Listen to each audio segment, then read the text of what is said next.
May ita-try na naman tayong trending. Alam nyo na to, yung yogurt, Greek yogurt, tsaka Biscoff. Sabi nila lasang cheesecake daw.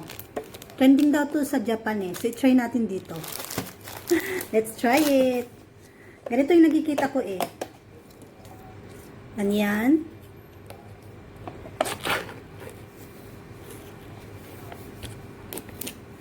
Hindi maganda yung pagkabukas ko.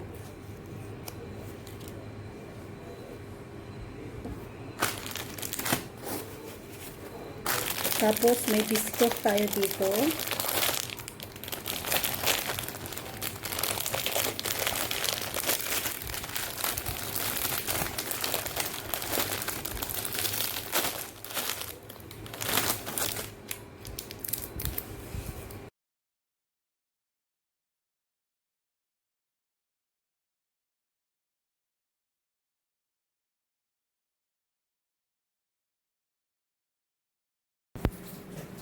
So, heto na ang ating overnight chilled na no-bake Japanese cheesecake.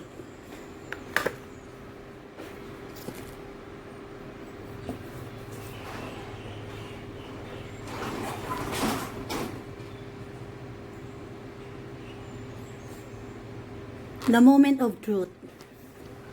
Kain!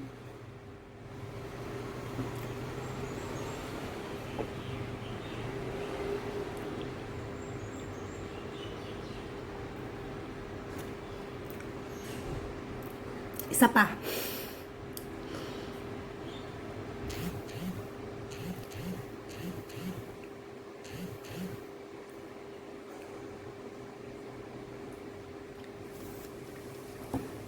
Yung Biscoff matamis.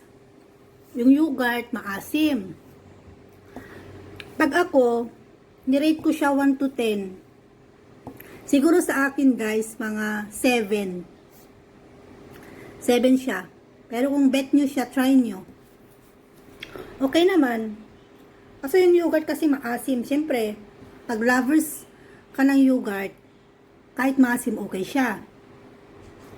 Yung Biscoff, matamis na. So, balance lang sila. Matamis na, maasim. Eto na yun.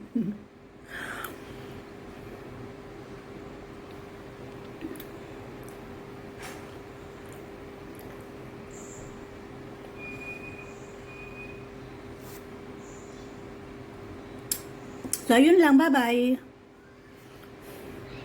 Try nyo na. Try nyo na ulit ang trending.